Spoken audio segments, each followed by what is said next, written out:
right, let's turn our attention now to our international desk. And for us, for this coming week, we are going to be joined by SABC News International Reporter Khayelihle Khumalo. Kaya, good afternoon and thanks for your time. Fantastic. There has been a lot that has happened, and obviously this is now building up to what we can expect for this week. Unga, it's going to be wrapping up in New York, and a lot has happened there. But I think just in terms of some of these standout themes that emerged, talk to us about what transpired in that front, the shifting global priorities as well. So really, what can we expect as it wraps up?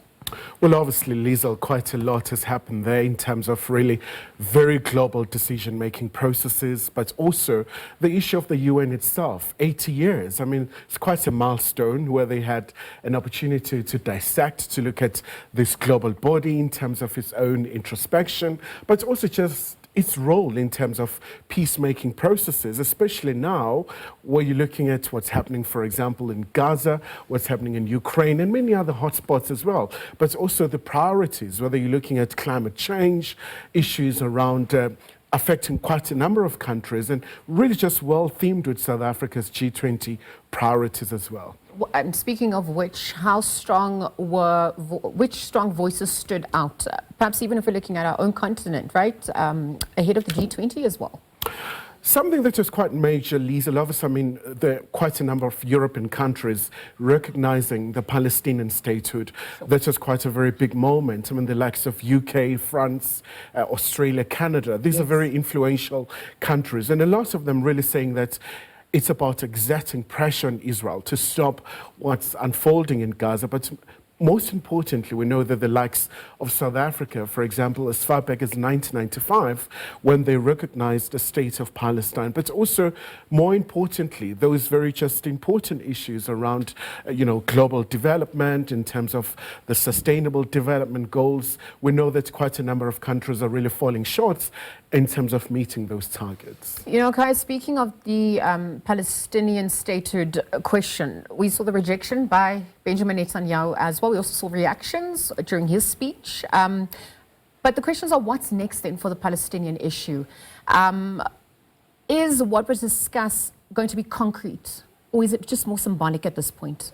I think at this point, Liesl, it's very symbolic, but also very important moment, because, a lot of people in Palestine, they're saying it's better to be late than never. This is quite a very significant moment in their quest for self-determination, but also I think it serves as just an indictment on the international community that it took long.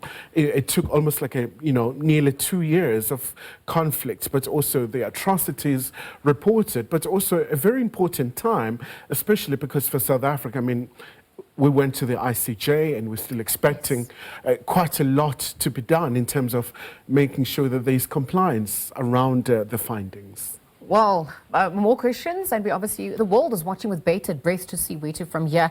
I want to bring our attention back to the African continent, Malawi. We've seen the expected inauguration of Peter Mutharika, of course, after his victory. What can we expect on that front?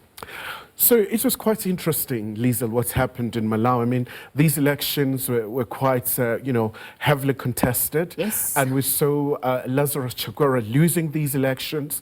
So quite a very colossal task ahead now in terms of the economy, dealing with inflation, but also dealing with issues around making sure that Malawi is able to be revived in terms of, just the livelihoods of the people in that country. So the president-elect really gave his inaugural address, talking about a number of issues in terms of making sure that there's peace now, where they need to put aside their political differences and rally behind into this new dawn, so to speak. And staying on the continent, we've got Uganda, 2026 elections.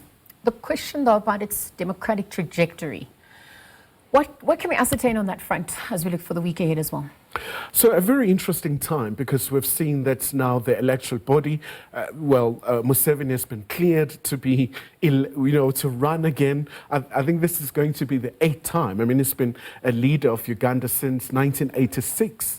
So quite a moment, especially, Liesl, when you look at the crop of leaders that we have, they're fairly very quite old, and really just bringing to the fore. I mean, for example, you do have the likes of Paul Biya in Cameroon. I mean, he's one of the oldest living head of state. So it's quite a very moment for the continent, really, to look at these elections, but also in terms of the fortunes, but also for the citizens as well, in terms of their expectations.